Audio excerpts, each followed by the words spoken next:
And welcome in, everybody. Welcome to another live stream. Hey.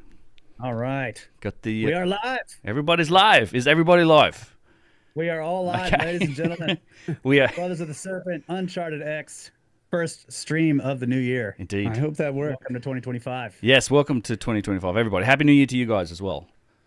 Happy New Year's, Happy man. New Year, bro. Over there in Tejas. Yes, we are attempting the previously undone streams. before. Yes, the what'd you say? The Kraken streams or just the?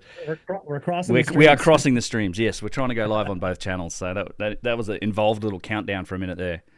Yeah. I hope you guys can hear us. I am looking at my levels. It looks like you can hear everybody, hopefully on stream. Otherwise, let me know in the comment if there's anything up with the audio. Thank you for everyone who's... Oh, I had feedback. Oh, crap. No. It's because Fixed it. Yes. Well, Yeah. thanks everyone for joining us on this one. We got an interesting stream ahead, I think. We've got a few topics we're going to talk about, particularly Turkey. I've been diving into the mysteries of places like Nemrut and Sogmatar recently, and I know Russ has long had interest in things like the ruts and Phrygian Valley. Yes. So Absolutely. Yeah. There's not a whole lot. We'll get into this later. It's interesting. There's not. I couldn't find.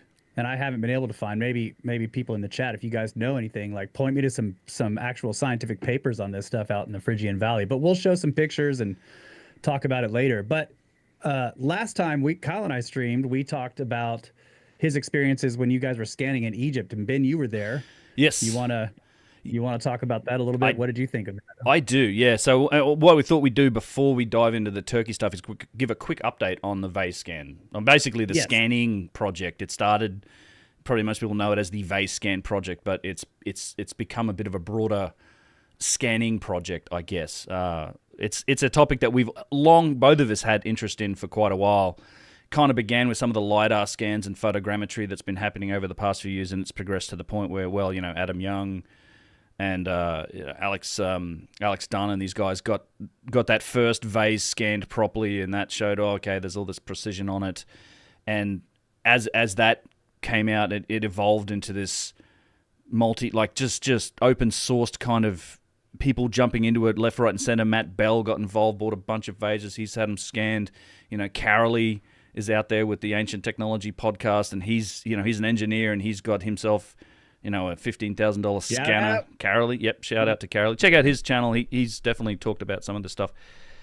But long story short, I mean, there's a lot of what's the word? There's a lot of weight behind this now, a lot of inertia behind this project. And one of the things that happened recently, this was only a couple of weeks back in December, we were in Egypt, and we managed to get on a few sites and do some scanning of things, which was super interesting. I will pull up some pictures, Kyle, if you want to talk about some of the stuff we were doing while we were there, because it was epic. Yeah. Started out at the Serapeum, got there before daybreak, which was really awesome. Yeah.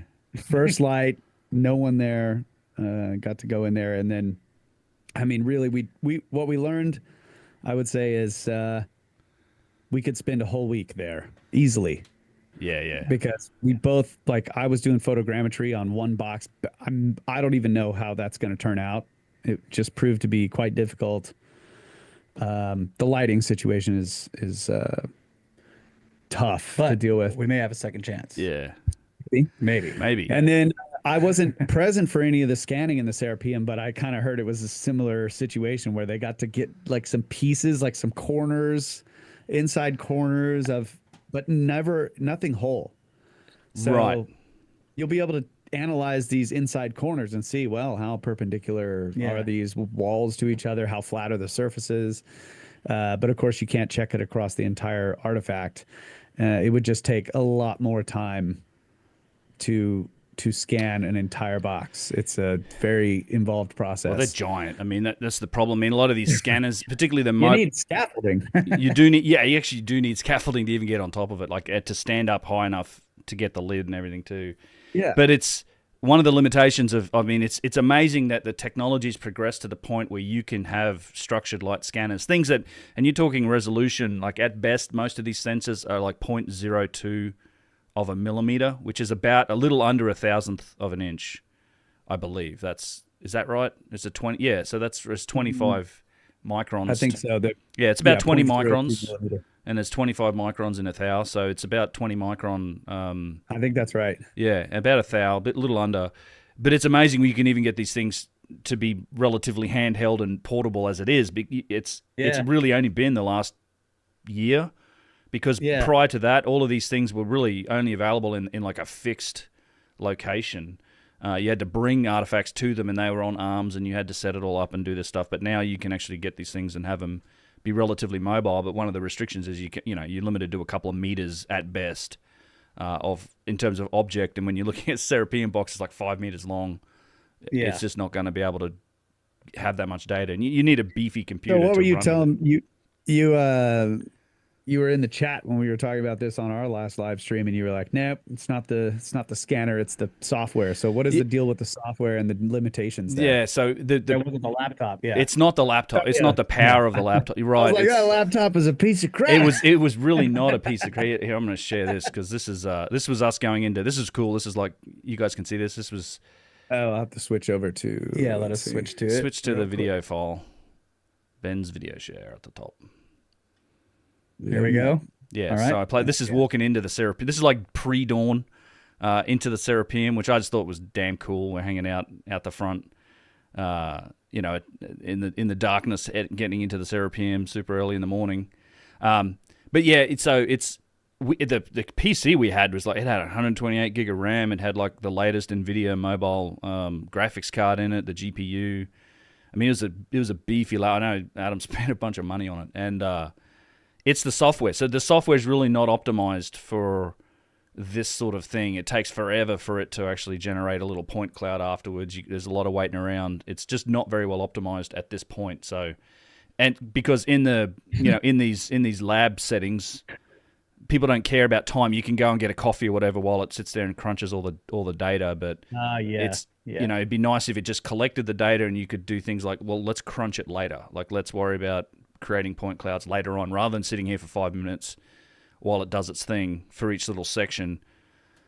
Just focus on getting the data, take it away, and then you can do the processing of it, stuff like that. And trying to scan multiple areas of an artifact and then stitch them together, those sort of algorithms are a little challenging. The software is just generally not particularly well optimized as yet, but that's a solvable problem. I think that it'll get better. But yeah, in we went, which was cool. Let me skip forward a bit. The video is still a little bit jumpy for us. The video's a little jumpy? Not too bad? Yeah. Okay.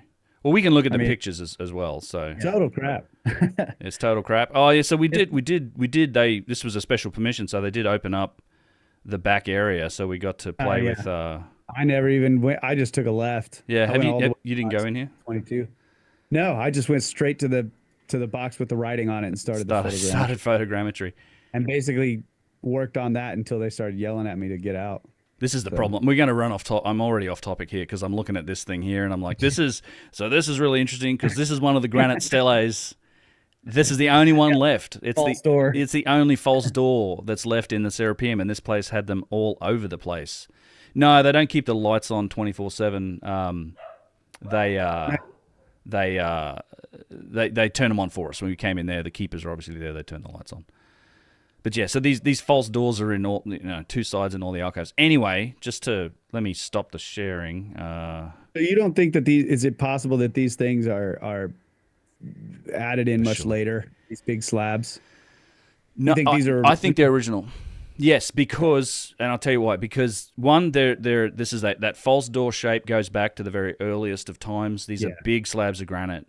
And if you look at the renovation work that's happened in the serapeum, like in all the alcoves where you have these big alcoves and in the sides where you have these indentations where these steles were, all of that, in most cases, the tiling, the later renovation, the tiling and the limestone stuff, probably the stuff done in the 26th dynasty, it goes into those alcoves.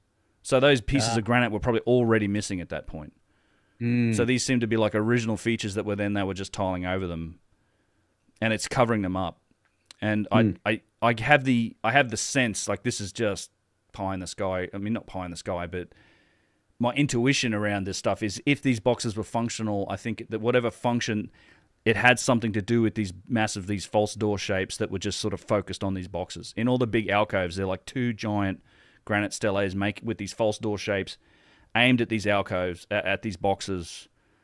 Yeah. And, you go into some chambers with these shapes in them, and they create they help to create standing waves. I don't know. It's just they're usually unadorned. There's no writing on them. They're quarried. Yeah. I think they're original. So I'm gonna switch back to the meeting. Anyway, I can also share some pictures. Well, I didn't have any footage of how the scanning went in the serapeum. Do you have any of that? I do. Yeah. Screens. Let's see. Where's my? Yeah, at least some pictures of it. Like here we go. There's So yeah, this is like inside the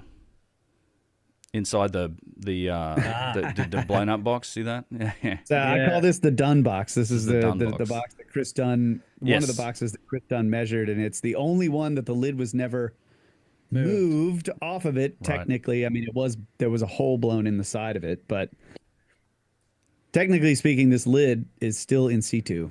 Yes. Yeah, it's the one that it might have shifted a bit with the blast, but so this was very limited amount. I mean, compared to the others that are moved 4 or 5 feet, Yeah. Yeah. So it's interesting. So we got in there, we did some of that. Interesting. We looked outside. I'm like, what are they doing? This is over at Saqqara. You can see like this is like Abu Sir over here. And I'm like, there's a fleet of earth moving equipment out here. What the hell are they doing now? What are they doing out in the desert? Because this is all connected, right? This is Saqqara. You can see Abu Sir pyramids in the background.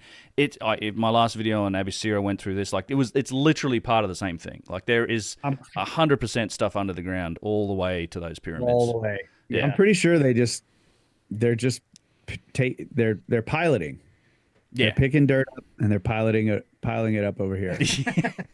That's all they do in Egypt. Is like just dig a hole, move pilot. They got to move the dirt. Pilot. Everyone's a pilot. Yeah. Pick it up, pilot over there. Pilot up over there. Just back and forth. That's pretty much what happens.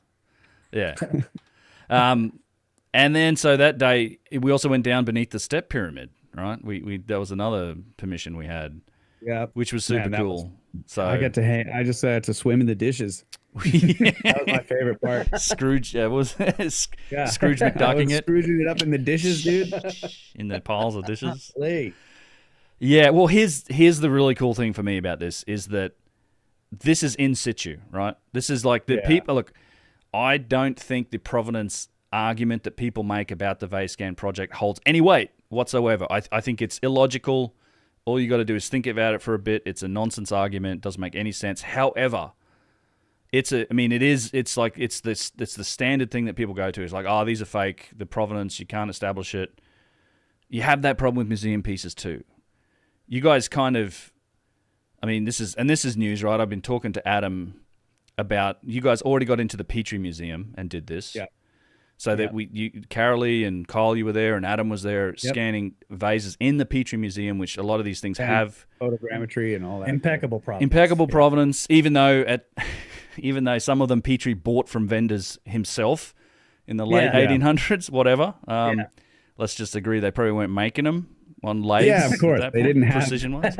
Well, and the takeaway that Adam tells me is that they're precise. There's at least half of the ones they looked at, and bearing in mind, as described by the curators of the Flinders Petrie Museum, this is Petrie's bottom 5-10% of his stock, right? The least quality things he had, his teaching stock.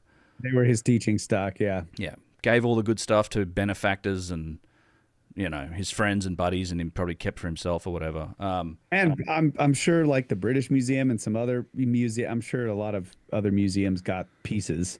Yes. Yeah, and so Adam says they're precise, right? At least half of the ones that they scanned were in the ballpark. And this is I haven't tweeted this out yet, but Dr. Max Zalanov, I think his last name is. Sorry, Max, if I butchered that. He's the guy that we did the scanning electron microscopy work with recently, but he just put out an interesting article where he basically has I think he's the first guy who studied a large number of vases, like all of the results from all of Matt Bell's collection. Basically, it's like 40 or 50 of them. And he's done kind of a distribution analysis of, okay, it seems like there are two categories almost of vases, ones that are very precise and ones that are less precise. And the very precise stuff, you're talking about 0.005 of an inch or under in terms of average precision. And then the less precise stuff is like maybe 20. And that's super interesting. Like, it's just interesting to note. And we're seeing the same distribution even in like the small amount of vases that were scanned from the Petrie Museum.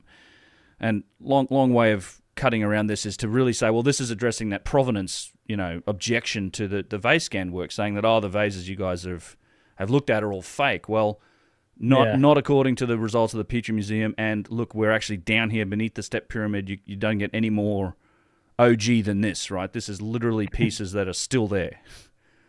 Yeah, this is the source for pretty much all of them. So yeah, it's crazy. So super cool. I thought that was really cool. What else did we do while we were there? We did that looks like a totally professional video you got right there. This one, the upside down one. Yep. There it is. It's going to be janky for you, but yeah, that's not too bad. Some of the provenance arguments almost sound like special pleading, like in other words, they're saying there's an exception here. Even though it wouldn't be questioned in any other context, it's being questioned now because of the data that's being shown. Yeah, exactly. Yeah, it's special play.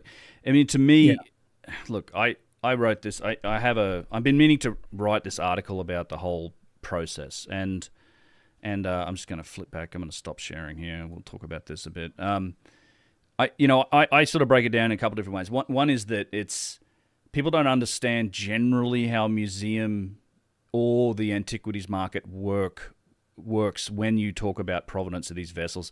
You have the same problem with a lot of museum artifacts as well. Like a lot of stuff in museums is, you'll see little plaques like donated to us by this or that private collector. Yeah. And they often don't have that sort of, well, we know exactly when and where this was dug up out of the sand. They'll just have a label that says this is pre-dynastic, this is Nakata culture. And it's just, and they do that by matching it with form or with stone type or with any of those established archaeological techniques for doing, for dating stuff. Yeah, Petrie actually, he's credited with coming up with this technique of dating stuff based on the stylistic, the pottery styles. Particularly pottery, yeah. Creating a whole timeline based on these styles of form and paint and whatever on pottery. Yeah. Yeah, there's a nice graphic. You go to the Cairo Museum, it's in the corner there. Yeah, this is also what they do with lithics. It's the same kind of deal. You'll get some contextual dating because they might find a burial and they can get some carbon date and be like, oh, okay, this is like matched up with this style. And then they keep building this whole timeline based on style. Anyways. Yeah, no, that's right. And so you have that same problem with, just because it's in a museum doesn't make it impeccable. And the more provenance on the antiquities market, the more expensive it can be, and then you get to a point where if there's a lot of provenance, then Egypt can determine, is this legitimately something that was given part of the diplomatic process or whatever, or it was taken illegally, and then they might ask for it back, which is what they're trying to do for like half the stuff in the British Museum. They're all like, give us back the Rosetta Stone, and Britain's like, no, and so.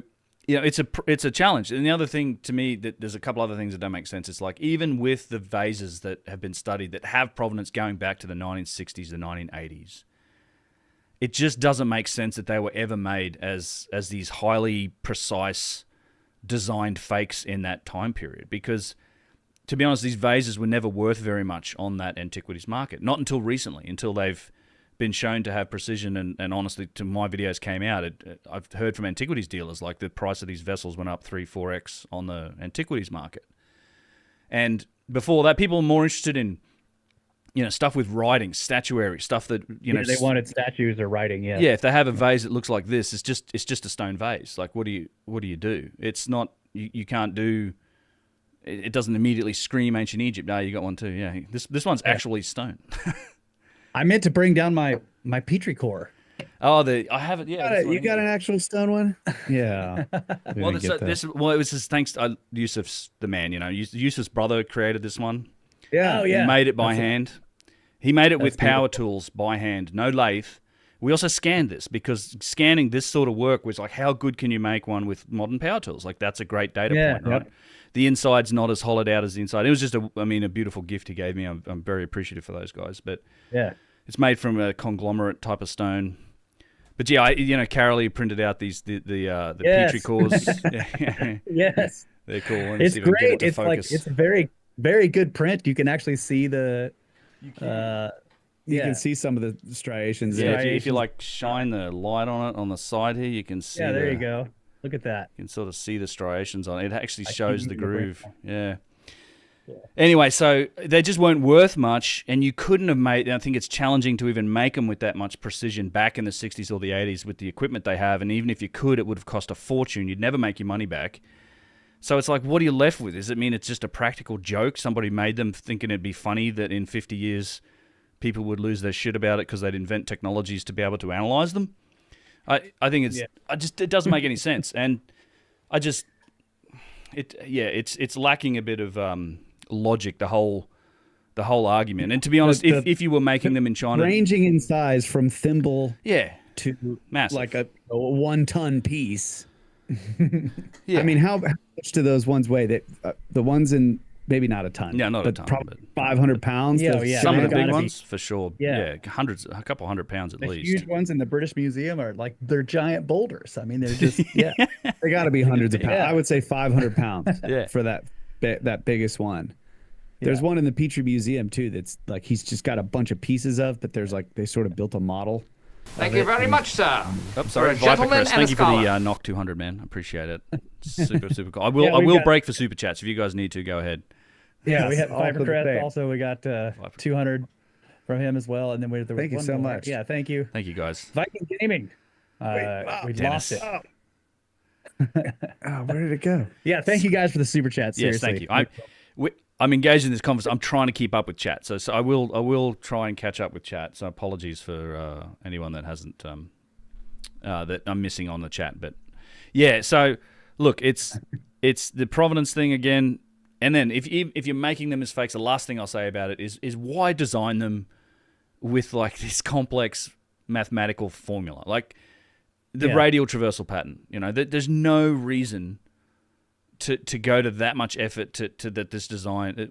We know this exists, right? We've seen it in multiple vases now. It's this I think it's a massive smoking gun for sophisticated design on these things. It's honestly not been explored enough yet, but you just wouldn't do it if they were fakes. So, but we're solving the fake thing, and this year is going to bring even more massive news on the scanning front, is what I'd say. So yeah, and I think the point you're originally getting to, based on that picture you were showing, is that by scanning pieces down below the step pyramid, there's no question that somebody faked vases and then stuffed them below the pyramid. Right. Yeah. The original spot, right? Yeah. So those pieces, even though none of them are whole, are giving you data on undoubtedly ancient pieces, right? I think that's what you're originally talking about. Indeed, yes. And look, there's the provenance of the Petrie Museum, and I can tell you this year there's definitely going to be more scans made in other museums. There's some big news coming. Right. Can't talk about it much yet, but it's some exciting things happening.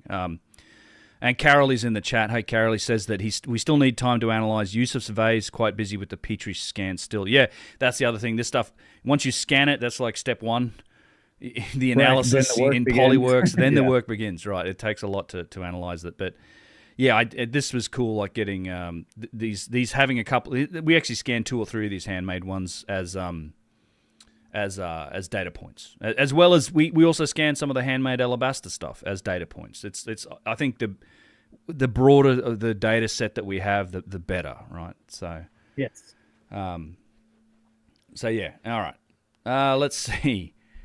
Do we want to move on to Turkey here, or what do you think? Keep talking I'm fine with scan? that. I mean, yeah, we can move on to Turkey. Segue somehow to Turkey. Yeah. Well, the acoustic thing actually is a segue, believe it or not. But once we get to Sogmatar. But one of the things that I was super interested in, and let me bring up $10 for beer and cider. Hey, that sounds like a Bruce donation. No, this is not Bruce. This is Antonio. Oh, Antonio. And Cheers. I'm totally gonna not butcher your last name. We're not going to try to say it. Thank you, Ant.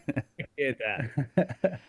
Let me bring up a video in the meantime while we talk about Mt Nemrut. Like, this is a fascinating site to me.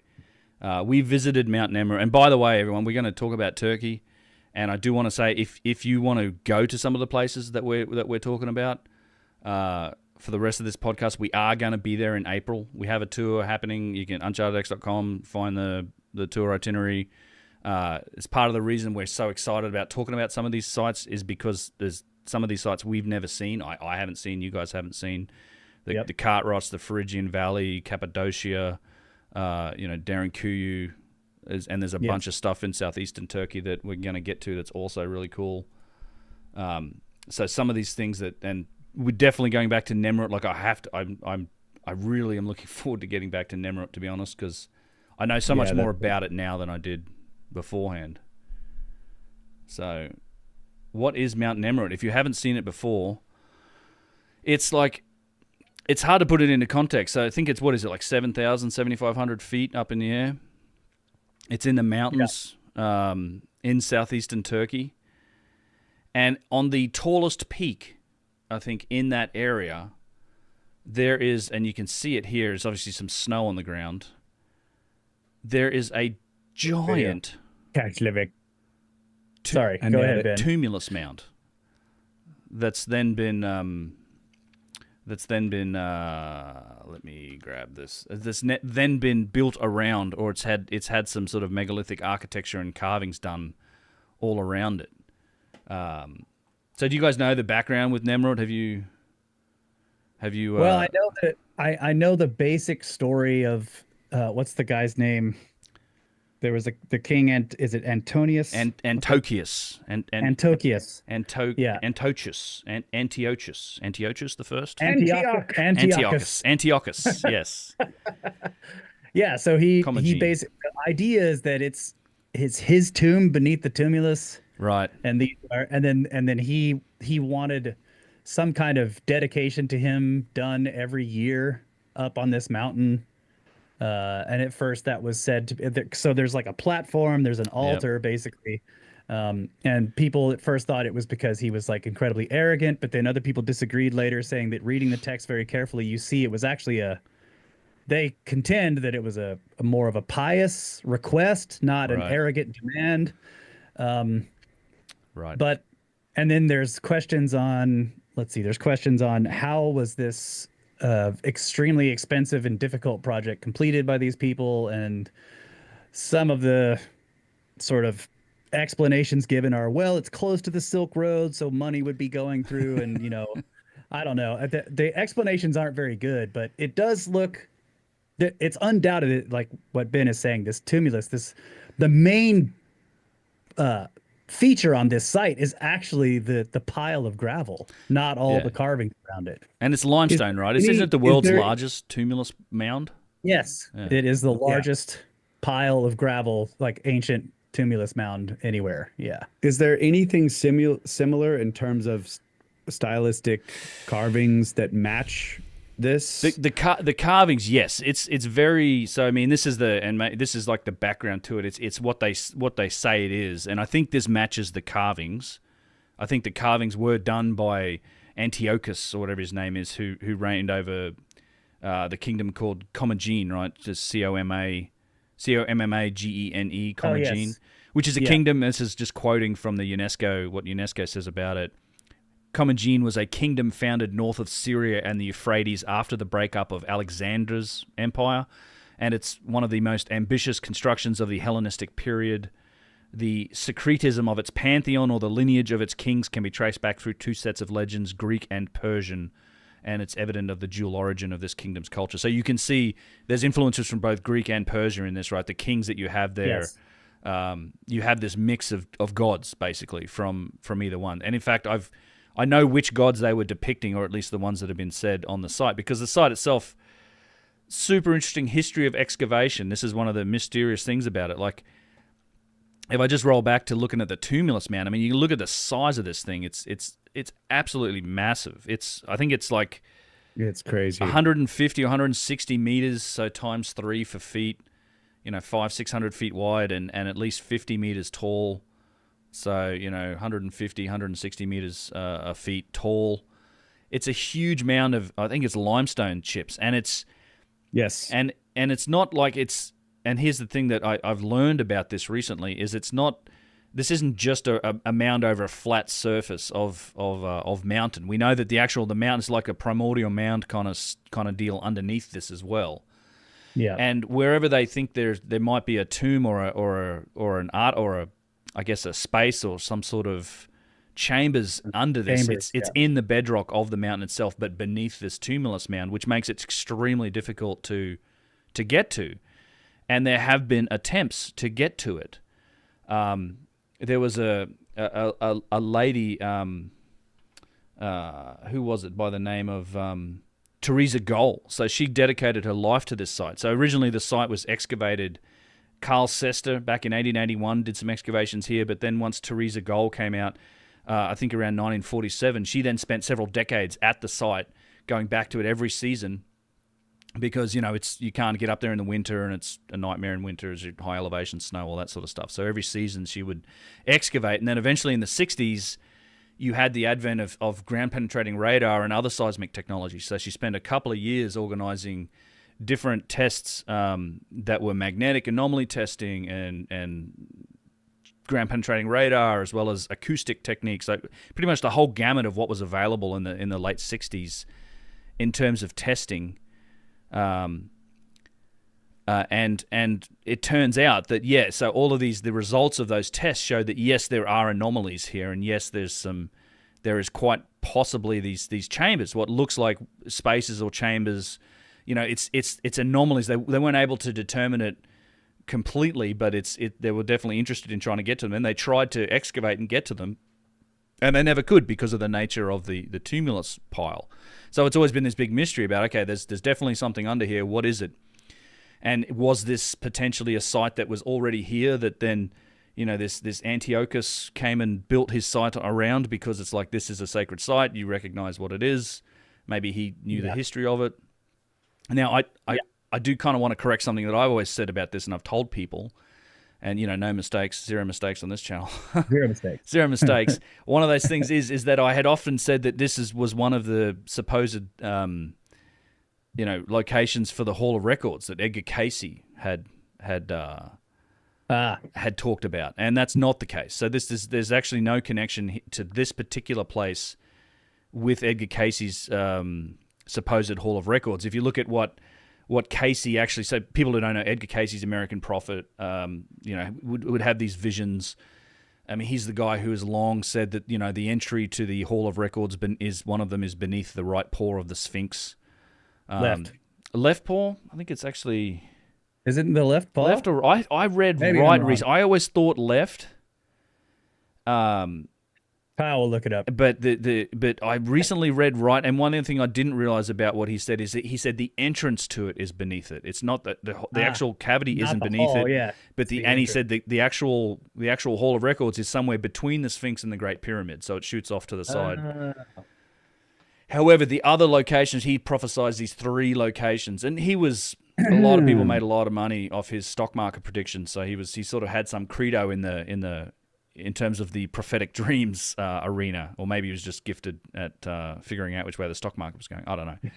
But he said, obviously the one in Giza, the second was covered by the Atlantic Ocean near the Bimini Road, and the third one is supposedly somewhere in the Yucatan. That was his 3 spots. Okay. Now, we'll come back to the Hall of Records when we get to Sogmatar, because there's another interesting element to this Hall of Records story at Sogmatar, but specifically for this, I do want to correct myself and say this isn't the location of the Hall of Records. But that said, it is super interesting in terms of its excavation history and just how mysterious it is. And Bruce Silver, I'd like to say something about Thank you very much, sir. You're a gentleman and a scholar. Bruce Silver, thank you very much. And I missed somebody else before. Rubate, man, thank you guys both for the super chats. Much appreciated. And we should thank Viking Gaming again. Yes, thanks again. For another come on a tour. Says he's got to save for it. Good Hell stuff. yeah, bro. Yeah. Stop paying us now, and you can pay us later for the tour. Appreciate it, buddy. According to the AI overview, it's under the left paw. Okay. But I don't know what you guys said while I was gone dealing with children. But yeah, Kyle had a dad crisis. Just reading recently about Petrie excavating around the rubble around the pyramids and stuff, and kind of realizing how treacherous. Like they try to dig a trench to the wall of the pyramid at my doom, right? Yeah, I mean, they did it all over the place, but I can't remember which one he talked about. There was a windstorm that whipped up, and it starts pulling these grains of sands out of the walls, and it loosens up some blocks, and then the whole thing just collapses. But how treacherous these trenches can be. So you imagine trying to like trench into this thing. I can show you pictures. I got pictures of what they did. Yeah, it's crazy. Russ had talked about it being like a safe. And if you think of a pyramid, it's like, well, that seems like a lot more solid, right? And that's a harder safe to break into because you literally have to quarry your way into it or mine your way into it. But it's actually a self-supporting structure, so you can tunnel into it. Whereas this, you can't tunnel. You just have to remove everything above it. Yeah, exactly. Yeah, it's just and that it's self-seals. is what makes it actually a better safe than a structure, do you which guys, I think is really cool. Yeah. Do you guys see that second video I just popped up? So this wall of rock right there is the material that the mound is made out of, and that I'm pretty sure that's just cut. They cut that straight off, and they quarry and they crush this rock. So so people were asking about the size of the on average they're fist size squarish pieces of limestone. Square and flat. Yeah. Yeah, and you can actually you can naturally breaks in sort of right angles. Yeah. So you can see some of the bedrock here. Yeah. So it's not like a piled up. Again, there's a primordial mound underneath it, but there's covered by like generally meters of this tumulus on top of it. And I'll and this little video, as we talk about this, we walk around to the side. So you have basically an east and a west a platform that's been built. There's also a stepped pyramid here. Super interesting. And then this is where Antiochus built his statues with that Persian Greek influence of these gods, which we'll get to, but you'll see it here as we show this video panning around it. But what's interesting to me, and you can see just the vista from up here, it's spectacular. And you are kind of on the highest point. So whoever built this thing had to truck all of this tumulus up there, and by truck I mean carry it. I mean it's a haul just even getting up here. Just the walk up here is like exhausting at high altitude, and it's just staircases the whole way. It's a bit of a lung buster. So that's a great view that we were looking at right there. It is the highest peak. Maybe you said that already. Yeah. So every amount of work, like just getting to the site, is difficult. But the other thing is that I was reading. There's a kind of a brief history, an overview of all the archaeology that's been done on it. And one of the things that they're concerned about is, as you can see in these videos, there was snow there when we were there. Yep. And the whole place had been closed because there was so much snowfall that you couldn't get to the site. And then until it just they opened it for us to get up there, basically. But people are concerned because the sides of the tumulus are very steep, and snow piles up on it and then collapses. Yeah. And basically a mini avalanche comes down and starts hitting the statues and pushing things around and causing damage. And so there's all this debate on, do we make can we commission somebody to make copies and then move these somewhere where they'll be safe?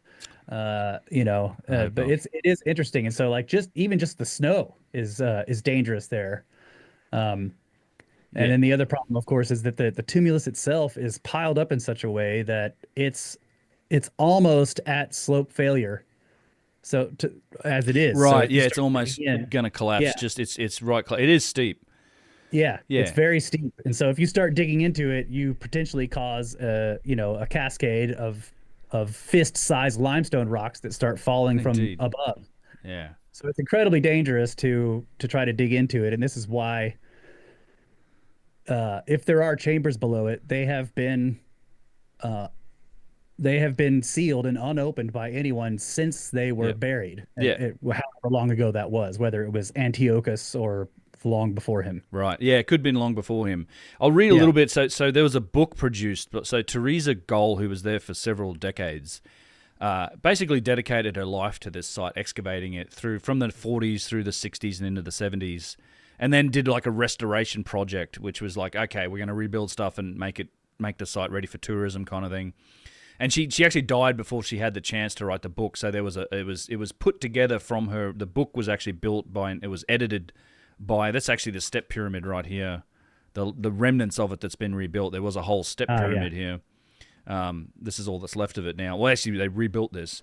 But this book was put together, and I can just let me quote a little bit from it, talking about some of the testing that she did, because I want to share some of the data from these books with you after I do this quote, because it gets into just what they found, and I think it's a really interesting indication of what is potentially there, because there actually has been some investigation done here. I also thought that there were people that had died trying to excavate this site, and I can't find any. I was told that by the Ramazan or someone in Turkey, but I've not found any verification of that. It's, as far as I can tell, no one actually died trying to excavate this site, but they definitely had cave-ins, and they had a lot of trouble trying to excavate. And in fact, the pictures of their excavation, you'll see exactly the sort of problems they had. It's really haphazard and frankly dangerous trying to dig into this tumulus pile, which I guess is the point of it. Yeah, that is the point, I think, exactly. And Bonnet, thank you so much for the 50. Thank you very much, sir. You're a gentleman and a scholar. Yeah, we got 20 from Edfu. Thank you, buddy. You guys are super He's saying with all sites being found in Turkey now, it's potentially shaping up to be a massive, organized, multi-site, multi-generational project. Absolutely. Yeah. Yes. 100%. Yeah. And we got it from Antonio as well. He says he's watching us through hacked Wi-Fi. It's awesome, bro. Book hacked Wi-Fi. Excellent. Yes. You're next door to the Ramada Inn. All right. Very good. That's cool. Dude, he's hacked your show, so he's getting all your content for free. He's like, I use ad blocker. And he's donating to our pyramid scheme. All right, good. Well, whatever works for people.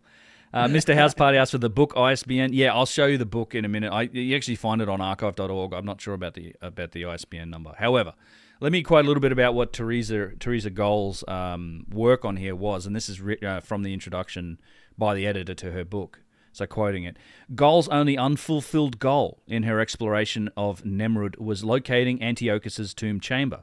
All conventional archaeological techniques had failed to uncover any hint of the burial's existence. While preparing manuscripts for the publication of both Commagene and Hierothesia during a year of study in Europe, Goll became aware of new geophysical methods for subsurface archaeological investigations, successfully used by the Fondazione Lirici to explore the interiors of unexcavated Etruscan tombs. Goll recognized the potential value of these sophisticated techniques for her work at Nemrut and set about organizing a new international team. With the help of these engineers, Goll arranged a season of tests at Nemrut for the summer of 1963. Under the photojournalistic watch of the National Geographic Society, seismic refraction and electrical resistivity tests were conducted on the mound and terraces of the Hierothecian. I should learn how to say that because that's what it's called, the Hierothecian. Although, again, no definitive trace of a tomb chamber were detected, test anomalies suggested areas for further excavation. In 1964, a new team was assembled by Goll, including Jeremy R. Hutt, then a master's student in the Department of Oceanography, Oregon State University, and several assistants. More comprehensive seismic and gravity surveys or gravitic surveys and magnetic measurement tests were carried out on the anomalies found in 1963 and again over the entire site.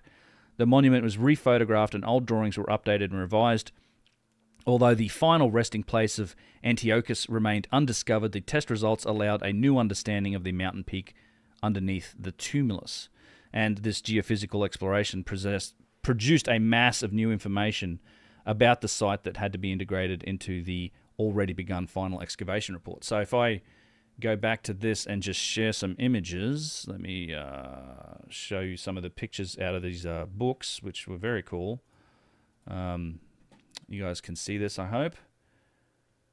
Yep. Yep. We're watching you pick the images. Here we go. Where are we? Nemrut. So this is the book. So Nemrut Dagi. So if people are asking about the book, this is the book. It's called Nemrut Dagi.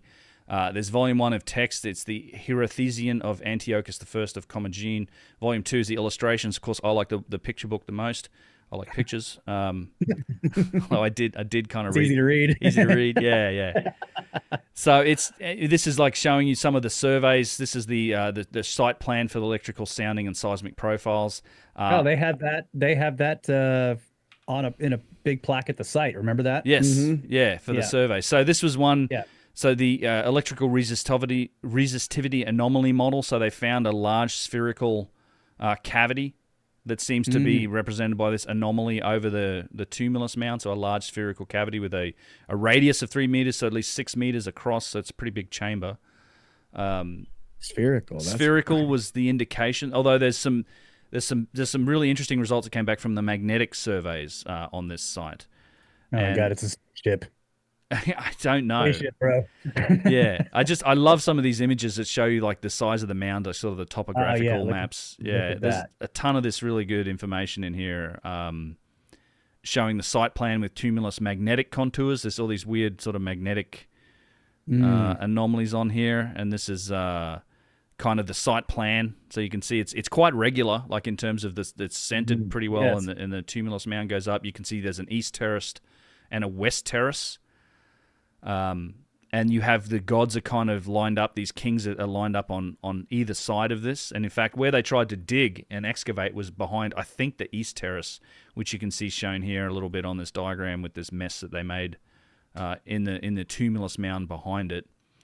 You can see the regular shape of the hill here. This is not. I really want to like secretly launch a drone over this site. Yes. We go. So here's an aerial view from like 1963 of Nemrut Dagi with the east terrace in the foreground. So you see these massive kings on their podiums that we just saw in the video. Super cool. And then this is kind of gives you an idea of what is actually underneath the rubble, like the tumulus mound. So it's not, as I said, there is actually. This is important. Yeah, so this is the magnetic anomaly profile. So it's showing what could be, and it's tough to read, but what it says here is seismic fractures, either fractured bedrock or large blocks. So these could be passages and shafts going down into the bedrock beneath the tumulus that may have shown up with the magnetic survey. So we don't know. They don't really know. It's just this anomaly that came out. It's like this could be fractured bedrock. It could be large blocks. It could be representative of these shafts. It's amazing that after all that snow, after all these years, it hasn't exposed anything. I mean, it must be quite deep. Yeah. You know? Yeah. I mean, I know that they're showing there like the sort of primordial mound or the mountaintop. Yeah. Fairly close underneath that gravel, but it's got to be a lot for it to not be because there's swept away with the snow down the mountainside below the whole thing. It's been falling down. It has been, yeah. And so this was what was left of the stepped pyramid that they had here. They've since rebuilt a lot of this on the site, and this is again there's not much left of this. But today they've done a good job of restoring a lot of this. You can see it. Some of the stonework's pretty good. I mean, it's fairly megalithic. This is the general view after reconstruction of that step pyramid, which we were sitting on. That's still like that is today. But we'll get to like the I guess the gods. We'll get to the excavation pictures in a second. But I do like this, which shows you the pantheon of gods here, where you have Apollo, Commagene, Zeus, Antiochus, Heracles, as well as your eagles and lions. So you have that mix of the Persian and the Greek pantheons, which is, this seems to line up to that culture. I think those were the guys who did these. These are impressive statues, but they're made from multiple blocks of stone. The carving's really cool, but I mean, I don't think these statues are like super old. The dating for Antiochus, for people that are wondering too, you're talking like 60 to 30 BC. So pretty much near year zero, like within 50, 60 years. 2100 years ago. Isn't there also a long bedrock cut shaft going into one of the nearby? So behind it was this, So this is, you can see the attempts at trying to excavate into the tumulus here, where they'd have to build these rickety. They're basically building stone walls, and they're trying to hold it back, and then try to reinforce it with this wood. Although a cave in from above's not. It's just going to destroy that. And this was only a 2-meter break, so this is the view. Looking west into the mound, and they've actually exposed some of the bedrock here, I think. Or tumulus construction details that stepped revenant. Maybe not. Maybe this is actually. Maybe this is saying this is actually constructed. Like, wow, there's construction. It's almost like a pyramid. Yeah. With then tumulus, like the loose stuff spread around on top of it. Wow. Yeah, it's cool. So they talk a lot about that, and so they were digging, you can see this here where they were really trying to dig into this, but I'm not sure how far you're getting. Excavation trenches. I mean, this just shows you how. I mean, these poor guys that have to do this work. I don't think this would have been easy trying to get into this, as evidenced by the fact that they never really did get into this. So, it kind of worked. I guess whatever. This is a good technique for keeping people out. Like, why don't build a giant pyramid and just cover it in limestone blocks. You just cover it in loose rubble, and that'll keep people out. Yeah, that's right. Yeah, man. Yeah, just get yourself buried beneath the in the tumulus, quarry, beneath the The scree. the scree of the rock crusher. exactly. No one will ever get into it. Yeah. Okay. There is somewhere nearby. I don't know if it's in the same mountain, but there's a deep shaft that's cut down into one of the mountains there, and they were having trouble digging that thing out too. And the last thing I was reading, I haven't followed up on it. I need to, but they were saying that there's writing at the entrance, so it's associated with the same guy, Antiochus. Mm-hmm. They were thinking maybe this is where he buried himself.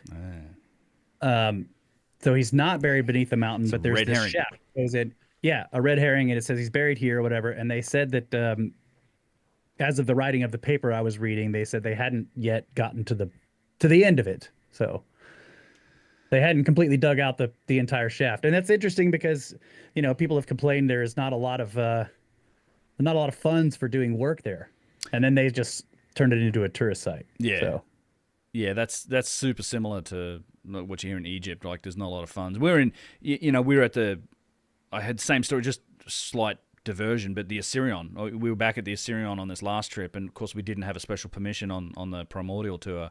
Same guy, the guy who's running the work there he's like, why aren't you coming in? I'm like, well, we don't have a permission this time. He's like, well, I was asking him about it because I'm like, you said last time you were going to get a muck pump and clear it out. He's like, yep, no money. And there's literally no work at all happening there. They're just like, we've got zero money. Nothing's happening. You need to come and do special permissions, and we'll get some of that money and dig it out. I'm like, well, sorry, not on this trip. Like, talk to Yusuf, Yeah. So yeah, it's sad. It's unfortunate that there's not a ton of money to go into a lot of these different excavations. The wheels do turn slow. So Yeah, it does. But I don't know. That place is fascinating. I really want to get back there because now I know more about the excavation history, a bit more about it. I think a fresh look at it would be really interesting. Yeah. Yeah, it'll be great to get back there and hopefully it won't be covered in snow. I mean, that was sort of fun. It was. Yeah, we're going to be there in April. It should be fine. We were there, in March last time, I think? About the same time? I don't remember. I think it was April. Okay. Yeah. All right. Well, hopefully it won't be covered. I thought it was April too. Well, the nice thing about this next trip, so the first time we went, the only time we went to Turkey, we did like a 1-week tour, and it was all pretty much in that southeastern Sanliurfa right region. after a massive earthquake and a massive flood. True. Yeah, and rainfall. It was green, like it was nice. It's kind of weird that it was not dead grass everywhere. It was beautiful, like Karahan Tepe was spectacular, but yeah, it was a difficult time to go to Turkey, but this next trip in April, I'm super excited about it because it's longer. I think it's 12 or 13 days, and we're obviously doing Göbekli Tepe, Karahan Tepe, Nemrut, Sogmata, the stuff around Sanliurfa, but then we're getting out to Cappadocia and Derinkuyu, which is the massive underground city. With I think Hugh Newman just did a video about these underground megaliths at that city. I saw pop up on YouTube. Yeah, that the rolling doors. He's referencing the rolling doors. Yeah. Yeah. Oh, Sorry, it's just like third super chat on the live stream. Bonnet Lake, $100. Thanks, man. Thank you very much, sir. I'm gonna give you You're a round of gentleman applause for and that one. Thanks so much, sir. Very generous, appreciate it. And the 50 from Zebral, man.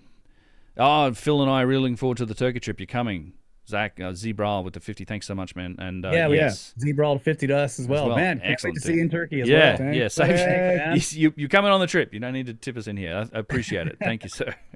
I don't even know if that's going through. Thank you. And Antonio hit us up again as well, man. Thank you, man. Thank you for all the super chats, bro. We really appreciate it. I do also. Cheers. Yeah. Very kind of you guys.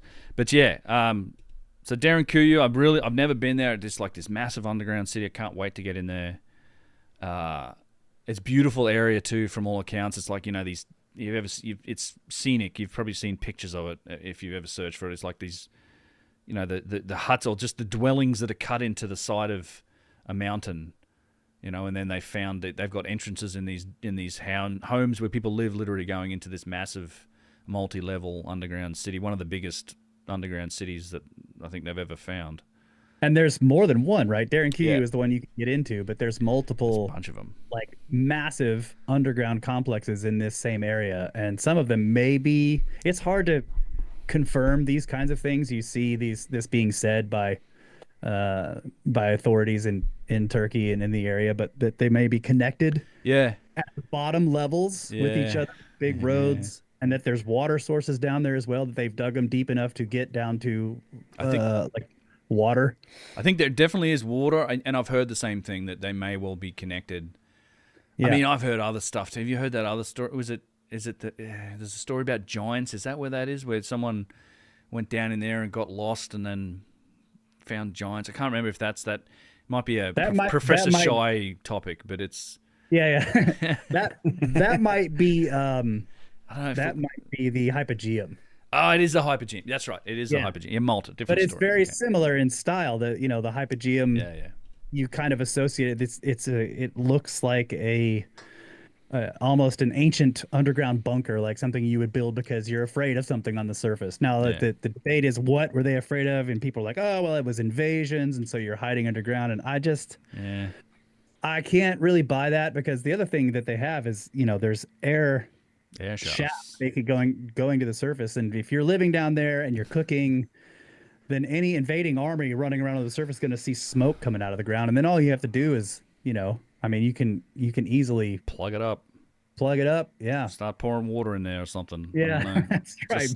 Pour boiling oil, whatever. Boiling oil, that'll work. Pitch, whatever, just dirt in general.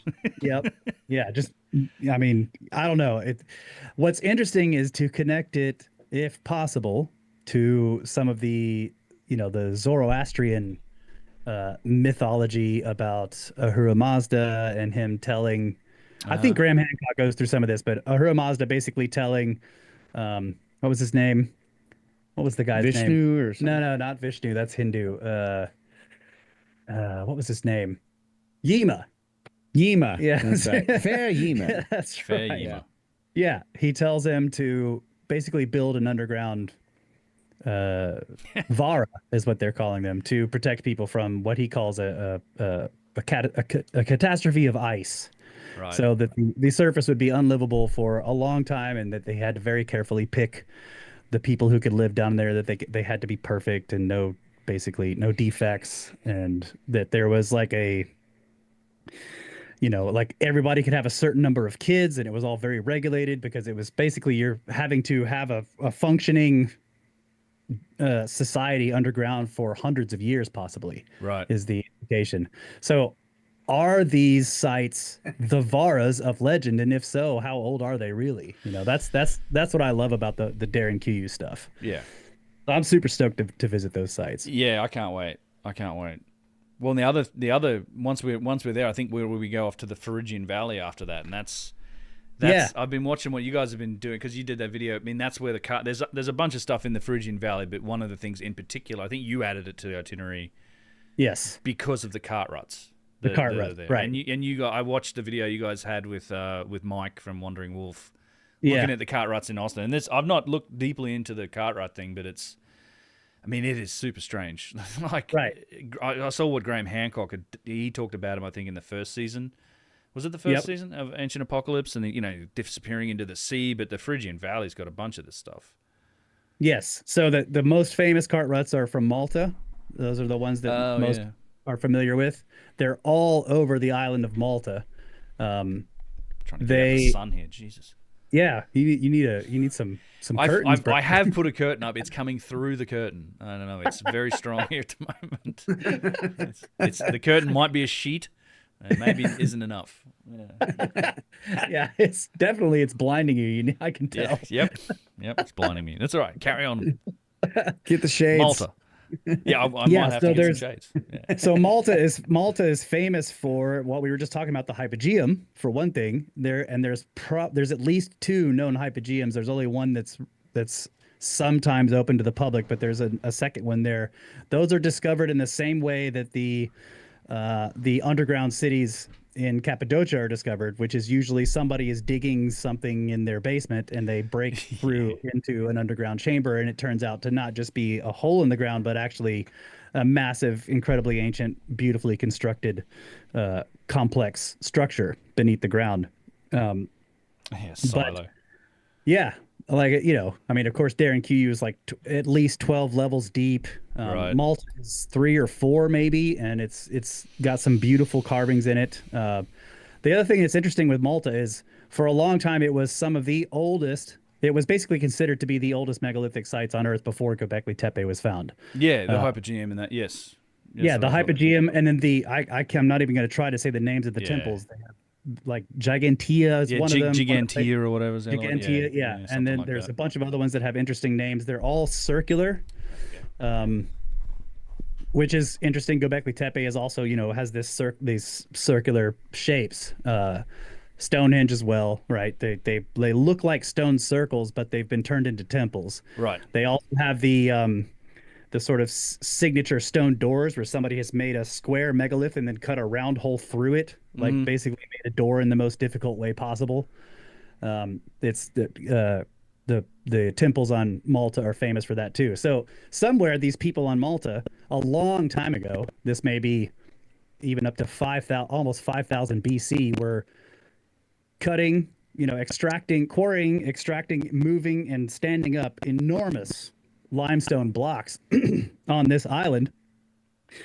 So there were quarries on the island as well, and all from like around the quarries and in other areas all over the island are these deep ruts in stone that have a specific gauge. In other words, the width between the ruts in the stone is the same, like it's a gauge width, and it's interesting how you can connect the gauge width of these ruts to Roman carts and Roman roads all the way up to modern rails. Really? Yeah. That you see the connection across thousands and thousands of years, that we've been using this same sort of width for vehicles for a long time, and it's based on something that's really old. That's still but they don't have the doubling it curves, right? That's the really strange thing about it. Right. So it's you have to have, if you're talking about some kind of a wagon or something like that, you have to have all tires are steering. Yeah. So that they follow each other's track exactly. Right. Or it's only 2 wheels. Right. It's one axle. Yeah. Right. And it's one. Yes, 2 wheels, one axle. They're bicycling these giant megaliths. Yeah, but yes, they were balancing them, right? Yeah. So the argument with the Malta ruts has been for a long time that somebody was like a very basic cart, like you have they have drawings where it's like one like a mule or something, and he's got 2 sticks connecting him to a couple of wheels, and the guy's put a big block on there, and he's leading his mule to carry this one block. There should be 3 freaking ruts. I know the mule should on its own rut. Yeah. So there should be 3 ruts. Yeah. Sorry, chat too. I think there was an audio issue. Sounds like it's sorted itself out. There was I don't know if you guys got some comments too, maybe. But Zero mistakes. Yeah, I think it's an OBS thing. I will try not to fiddle with the mic. Maybe it was the mic. Well, I did notice you played a sound effect, and then for a couple of seconds your mic sounded weird, and then it fixed itself. Oh dear. Yeah, there you go. Oh dear. Oh dear. I don't have my freaking soundboard wired through the. Yeah. I'm really upset about that. I got it wired in through the mic, so it does that. You get to hear it too. Sun 1, Ben 0. Yeah, they're all making jokes about the sun just owning me here. No one has complained. People want to take a sun break so I can find some shade. They're concerned for me. It's saying You want to take a break? No, I'm fine. It's all right. Are you sure? Yes, It looks I'm painful. sure. No, I'm good. You're gonna get a sunburn. Just go fix your. I can't do anything. I literally have to go find a giant piece of wood to lean up on the outside of this, or find a piece of cardboard, and it's more trouble than it's worth right now. We'll just deal. I'll find this spot right here. There we go. It's not too bad. Like it's fine. Aziz, yes, Aziz Light. Yeah, I need that. Yep. Legetto made me that soundboard thing as well. I haven't put it on the soundboard yet. So there it is. I heard it. Yep. Aziz Light. It's not. He is melting. I'm not melting. It's fine. Thanks for the concern, chat. It's actually quite pleasant. It's diffused through this evidently quite threadbare sheet that I've hung up on the outside of my window here in an attempt to block it. Yeah. Long story. You want to hear more about it? I had a piece of siding that was against here, but it eventually just curved over and bent itself in half from gravity, and so it doesn't work anymore. And I was like, I need a solution. So I staple gunned a sheet to the outside of my window. It's pretty low tech, but it's failing. And this was in the 10 minutes before we decided to start the show today. So yeah, sorry about that. That's hilarious. And Barabar Caves, yes, we've talked. Someone mentioned the Barabar Caves. Yes, there's actually a video on my channel about the Barabar Caves. We've talked about them. We haven't really talked about them much here, but it's another topic. But I mean, that's one place along with Malta that I'd love to get to. And Nick with the $2, Ben gaming with sun directly in his eyes. Nice, cheers. Yes, he's seen me. Yeah, Nick gave us a $2 donation as well. Thanks, buddy. Thanks, buddy. Really appreciate it. But yeah, so the car ruts in the Phrygian Valley are like that, right? The same gauge width. They're like the Maltese ones.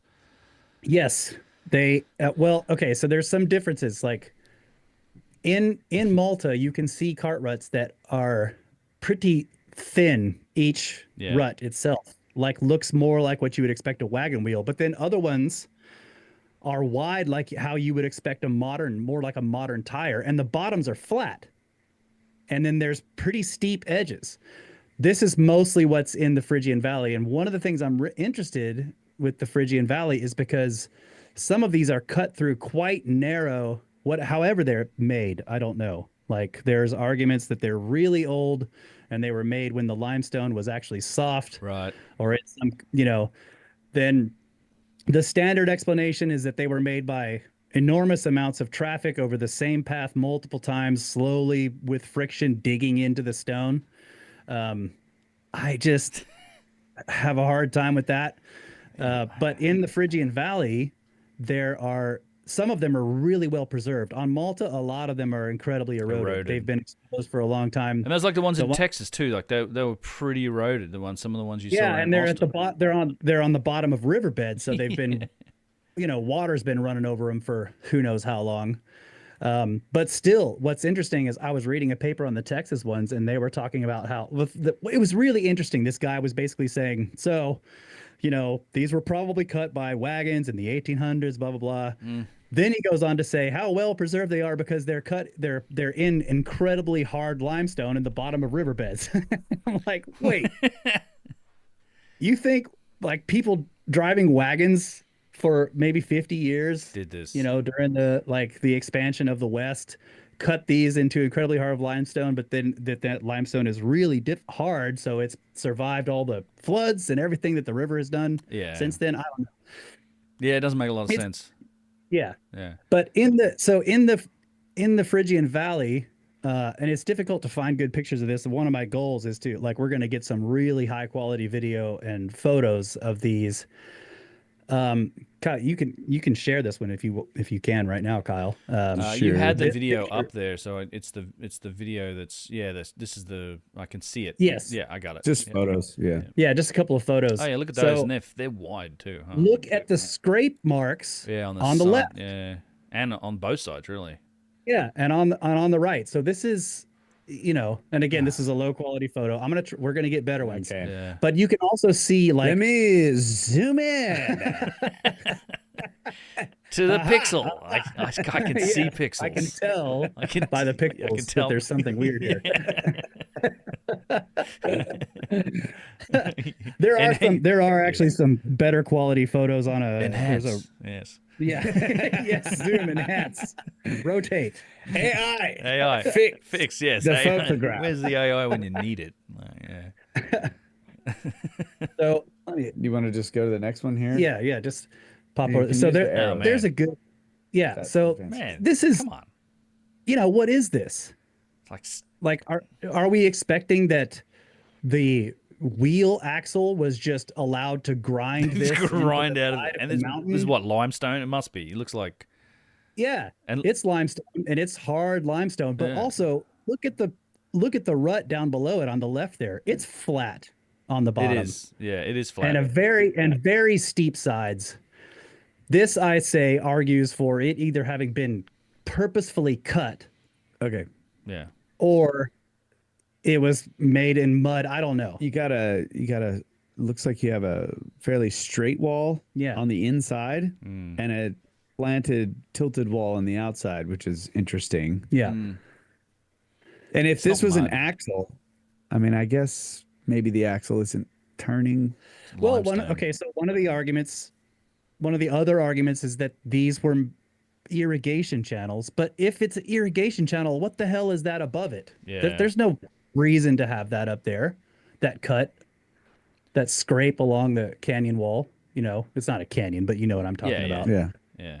Yeah. But some of them actually are in canyons. Okay, so here's more of the ruts. Now, again, these are It's so far- sharp. they're Are you sure this is in limestone or is this in volcanic tuff? Is this in the Phrygian it Valley? might be in tough, yeah. It could be in tough. Because Derinkuyu is in volcanic tuff, which Yeah. is a much softer stone. Now, I'm not trying to say yeah. anything particular, but it looks like tough. It's It and could if be it's- tough. Yeah. It is a We'll fair have to- way away from Cappadocia. Yeah, it Okay. is. It's not. Yeah, Like it's not like close to it or Yeah, anything. we'll be driving like 7 hours on a bus to get there. So Yeah, yeah. But the valley itself is large, and if you kind of cruise around on Google Maps, you can see these ruts all through the stone in the valley. They're Yeah, everywhere. yeah. They're Wow. and you can see like modern roads. Like on the right there is a place where modern cars have been driving. Yeah. I And they're see it. driving along because these ruts are on the left. People are coming out here to look at this, Yeah. right? Or they're just off-roading and having fun or something. Yeah. But the argument that this is some kind of irrigation system is ridiculous. I agree. Yeah. And the argument that this was made by a whole bunch of vehicles slowly cutting ruts into the stone also seems incredibly silly. I can't rule it out entirely, but I could see that this is irrigation. Like it's kind of like a bunch of guys like us who are like, okay, we're gonna cut an irrigation trench, and then like they were like, okay, that didn't work. Like make a better irrigation trench. Make the Do it water like 5 or 6 times. make the water flow uphill. Yeah. yeah, where's the water coming from if it's irrigation? Finally, by the 5th time, they got it. Yeah. They did it right.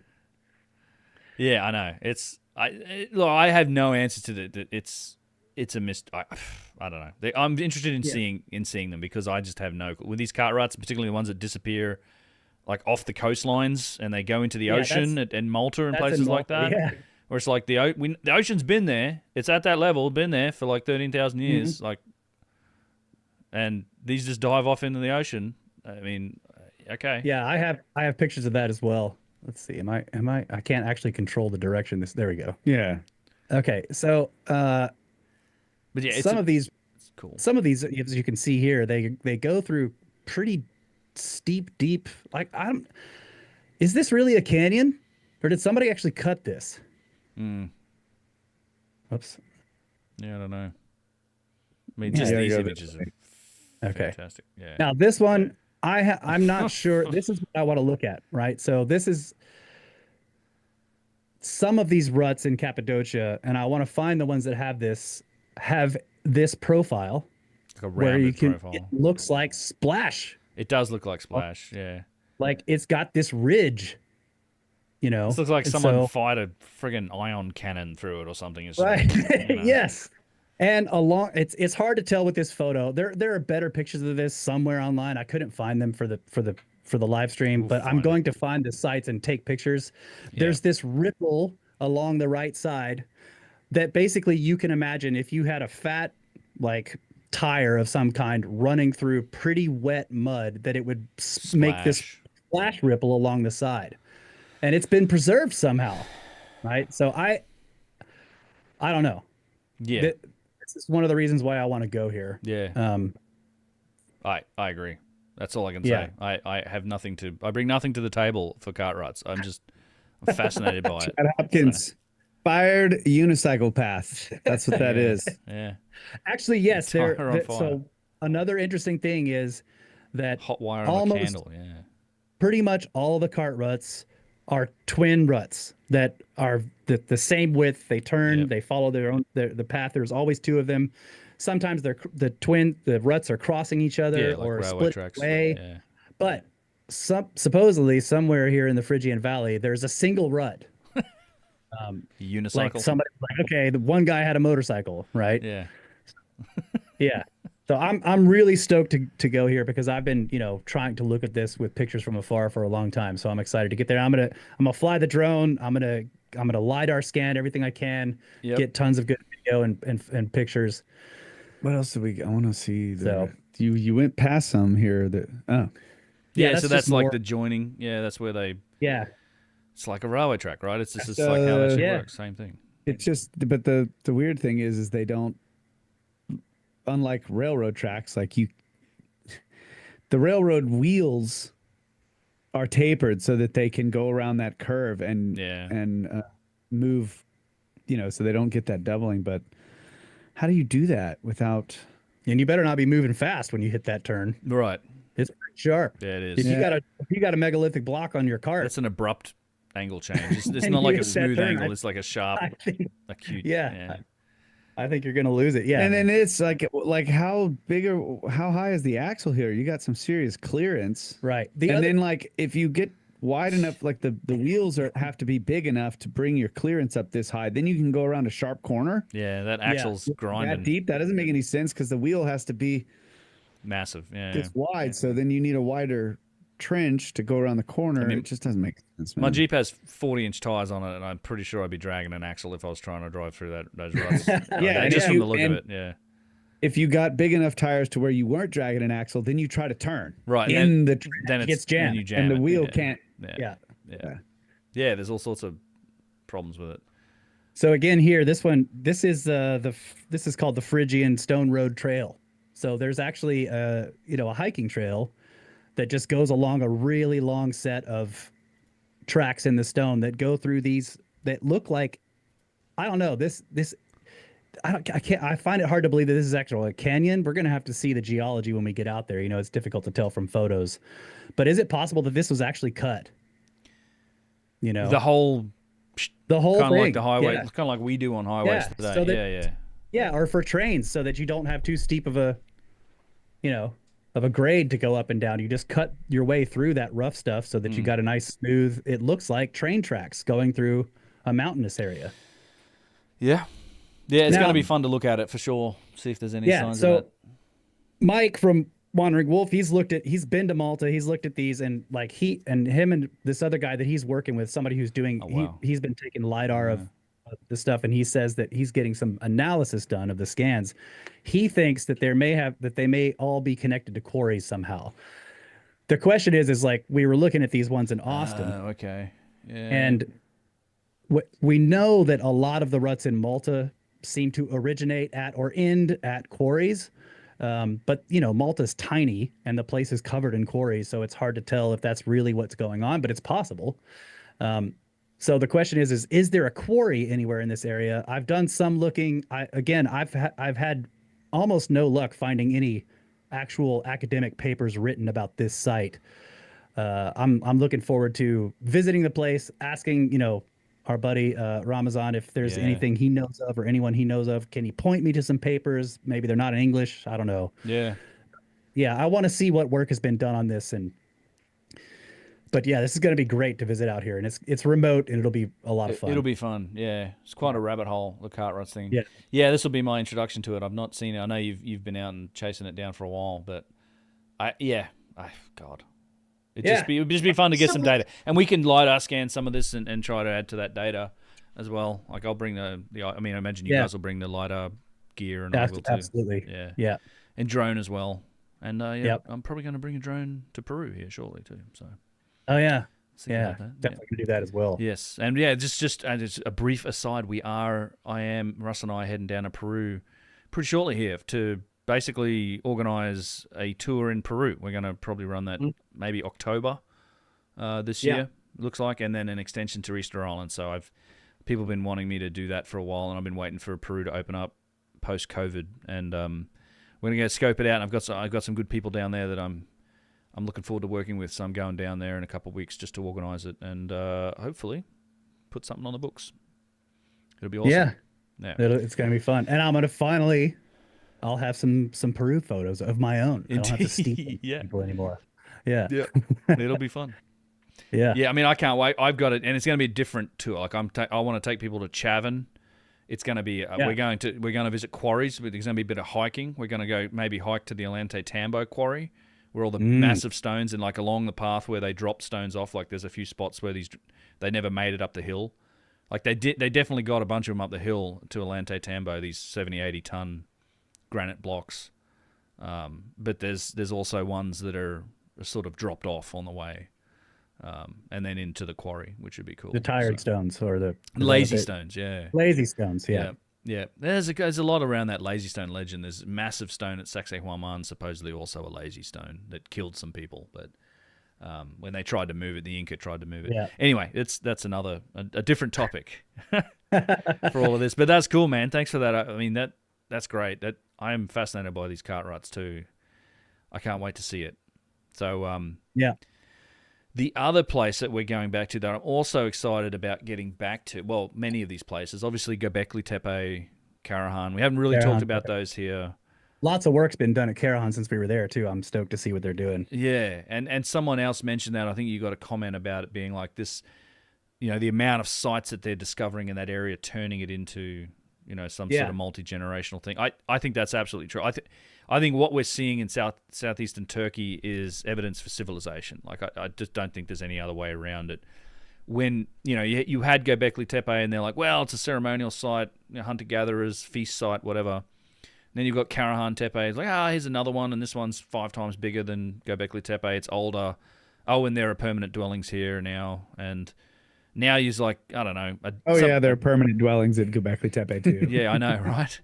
And it's just maybe this just... Now they're calling it the Taj Tepeler civilization. Yeah. Taj Tepeler civilization. That's what it is. Because, I mean, Ramaz, that people... Stone Hills Civ. Yeah, I love it, man. How many sites?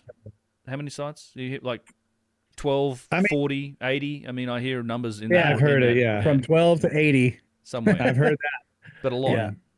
A lot. It's a lot. And you can get on Google Earth and you can cruise around the stone hills there, the Taj Tepeler, and you can see, I think, fairly easily where those sites would be, because I guess maybe you look, I'm thinking about when we were there, but they're green and they're like high up on the hill, and they're green because of the midden.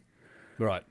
They have lots of grass, or they have trees. So if you're looking at the top of a normal hill that has no archaeological site, or very little, like at Sagmatar, there were temples built at the tops of hills. They didn't have midden. It was just a quarry and stacked rock. So there was no midden there. But I think that that Sagmatar was much more recent. This was square stone blocks. It looked like... Well, I'm not sure about... I'm going to talk about Sagmatar in a minute. I think connected to that stuff. I don't know. Well, I'm just going to say that the quarrying style matched that of that quarry that we went to near Göbekli Tepe. That was like square cut stones. Yeah. The quarries were like right next to these buildings. Now, I'm not saying that the middle mound was not much more ancient. Like I would be willing to that middle mound. But the little temples that were built out around on the rock, there. they were just square quarry blocks. Now Yep. maybe Yep. there were caves under the ground. Yeah, they were put there for a built. reason. Yeah. I'm just talking about the construction level. I Yeah. think those construction there's contextual evidence that construction style was later. I agree. No, with the Well, temples, yes. 6,000 years old, but Yeah, yeah, still like later. that's yeah, it's super young. Who cares? Only 6,000 years old. Yeah, not the Taj. Rookie That's what I'm numbers. saying. Not the Taj Tepeler civilization. Yes. Yeah. It's But not. My point is that when you're looking at Google Earth, you can see tops of hills, lots of Green. grass, trees. Most likely, that's a gigantic midden mound, and you Right. can see it clearly from Google Earth. And you'll see little white dots, and those white dots the tops are of T-pillars. much more modern. No, the white dots are much more modern, like the sheep herders stacked rocks in these little round pyres that they would use for shade because there's no nothing there shade. for shade. Right. They would stack up the rocks. That's what they told us. So you'll see like white dots and grass, and it's the top of a hill. Yeah.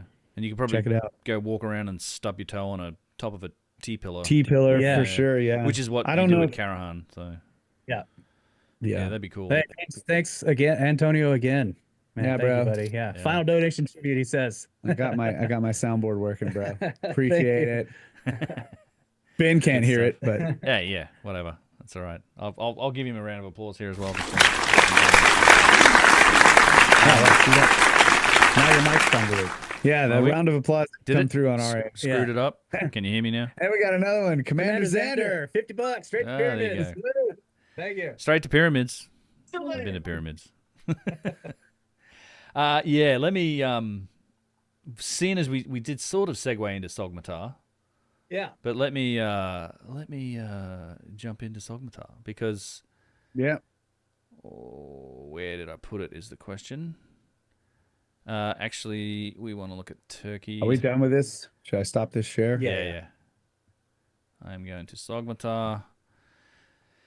And I'm sharing. I don't know if you can see it. But this is I'm Flipping over to it. flipping over to it. Yeah. It's a pretty cool new feature. Here we go. Yeah. Zoom there. Like it. Yeah, so these are those caves, right? This is like because Sogmatar is let me pull up this around here. So Sogmatar has 7 structures, right? It's a hill that's surrounded by there's a central structure and then it's surrounded by 7 of these little temples or structures that are on these bare rock hills, which you can see here. So No midden. no That's all I want to midden, point right? out. That's all I'm pointing out. Yeah, and this is the modern village, and then you can see onto the right over here is this structure, this man-made giant structure that's in the center of it, which the late great Chuck Apps, rest in peace, buddy, was thinks it is probably a pyramid. It seems to be a pyramid-like structure. It's definitely I'm looking at the village. Oh, okay. Now we're seeing the cave. Yeah, so this is in the cave. I'm just going to flip through these to. This is like in some of these caves that are carved out here, and this was. I mean, maybe I should. Hi, Mom. yeah. There's Sonny. Yeah. Let me flip through these real quick. Get to some. There's George. So yeah, these are the caves that are riddled around these limestone hills that are pretty much everywhere. Let me read a little bit about this from Ancient Origins, which has a good little overview article on it. Sogmatar is about 57 kilometers from the ancient city of Harran. It flourished as a cultural center and holy city during the time of the Abgar dynasty of Edessa from the 2nd century BC to the 3rd century AD. Among the ruins in Sogmatar are the remains of walls and turrets on the main hill that date to the 2nd century AD. A sanctuary to the planets is also found on the hill. Among the gods worshipped in the city are the principal deities from the surrounding cultures such as Sin, the Mesopotamian moon god whose main site of veneration was Harran. So Harran's nearby. We visited Harran. Yeah. That was an amazing site that too. was, yeah. I can actually show like a drone video flying over that as well. But what they say about this is that the main temple at Sogmatar, which still stands today, was an open-air temple where sacrifices were held. The temple was built on a hill which is surrounded by the ruins of 7 large buildings which may have had religious significance. If these 7 structures are associated with the temple, they may represent the 5 planets visible in antiquity and the sun, cool. and the sun and moon. Freaking awesome. It is not clear if there are any astronomical alignments associated with the hill or the 7 structures surrounding it. This is the hill It's pretty much a man-made. It's certainly built on the sides of it, but could well be a pyramid-like structure. Don't really know. You dig into it, it looks like blocks come out of it. Yep. The nearby subterranean. Hey, I mean, it's maybe what? Yeah. Blocks and midden. Blocks and midden. Yeah. Yeah. It's similar to the Taj Templaire sieve. So yeah. So the nearby subterranean temple, which contains definite references to the planets and the moon god, however, make it probable that this sacred hill involved worship of these celestial bodies. This makes the site potentially important for the study of ancient astral religion. And they say the site was also important for ancestor worship, which is an odd combination. If paired with the worship of the moon and the planets, it's not something people would... You generally have one or the other, it doesn't seem like... But this site seemed to have both. Let's see, what else does they think that because of what? Because the tombs found on the side of the hill contain artifacts and human remains that predate the Hellenistic period. So it actually could be older. That's the other thing that they're saying. I don't really know. The remains in the tombs date to the Bronze Age. It's possible that the ancestor worship predates the religious focus on the celestial bodies, and that which only began really in the Hellenistic period. On the other hand, because of the diversity of religious practices in Hellenistic cities, it's possible that ancestor worship and astral religion were both prominent in the city simultaneously. So it's an interesting site. Like there's a lot more to this yet. So it's basically this one central. Okay. Go ahead. Go back a couple photographs to the wall. Yes, this. Okay, so you can see on the right side there these two lines that are carved into the stone. Yep. Kind of going away from you, kind of like cart ruts. Yeah. That's part of the grid of the cutting of the stones. And you can see at the top left there of this wall, there's a stone taken out of the middle. There's like another stair step. Yep. So they were taking these, rectangular prisms, stones, ashlars or whatever you want to call them, out of the mountain here. And there was a clear style of cutting these roughly 4 to 6 inch wide trenches into the stone in a grid pattern, a rectangular grid pattern, and removing the stones that way. We found multiple quarries like this. Yep. And if you went to any of the 7 temples around the central mound, you would find small quarries just like this next to the temple. So they literally quarried the stone right on the mountain and built the temple right there. I mean, they were barely moving them. Yeah, it's interesting. That's why I think this is not connected to the Taj Templaire civilization. It's just a style. It may not be, I'd make no claims about the temples around this central mound. I'm particularly interested in this central mound. Me too. Yeah, I think the mound is probably much older. At least what's at the center bottom of it is probably incredibly ancient. Could be similar to Nemrut. Also in the middle, it's a place where the river split around it. I mean, this is a tell too, right? Yeah. Like this is so much like it's a tell. Yeah, what we would see at Göbekli Tepe or Karahan Tepe. And so Chuck looked into this a lot, and again, this is CF Apps. His channel's still out there. I mean, he unfortunately passed away a couple of years ago. A good friend of mine was one of the guys who got me started in this field, to be honest. And so he has looked into this. There's a lot of things that have been written about Sogmatar, and there is a connection to Egypt here as well, as in particular Giza with the pyramid, and there have been things said about Sogmatar for centuries. In fact, Chuck thinks there's a good chance that the Sabians, which we'll talk about, this was a particular religious sect mentioned in the Quran, of these Gnostic / star worshippers. That come from the Mesopotamian times were here, and they may well have taken some things from Egypt and stored them here. This is actually a site that could be a potential sort of hall of records for any precursor civilization. And so there was a guy called Al-Masudi who wrote a text in 879 AD, so 1200 years ago, that was called The Meadows of Gold, and in a chapter in it, he was talking about, it was called Sacred Buildings and Monuments of the Sabians of Harran. And of course, this site's kind of connected to Harran because it's nearby. And he wrote about an artifact that was found at Sogmatar, and it was like a plaque, and there was a brass ring with this plaque, and it carried the signs of ancient writing. And this is what was written on it, as reported by Al-Masudi. Quote, This pit lead to the Hall of Records, in which all the wisdom of the world is kept since time immemorial. Here is preserved the history of the world, the science of heavens, and the hidden secret of all things past, present, and future. In this pit lie all the treasures of the world, but whoever wishes to be worthy of it must be our equal in power, wisdom, and science. Whoever is able to do so, then he will know himself as one of our kind. But beware, shall you not be worthy? Because you will learn how much more profound is our wisdom, broader our science, and impenetrable our vigilance. So, yeah, this was written at something on Sogmatar that was discovered 1,200 years ago and translated and recorded by this guy. So it kind of gets even more interesting.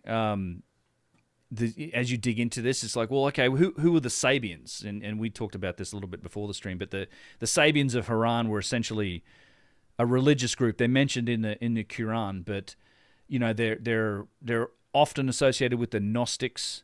You know, they're people of the book is how they describe themselves. Yes. Yeah. What? Sorry, would you say? I was just like, yes, people of the book. Yes. Yeah. The keepers of knowledge. Yeah.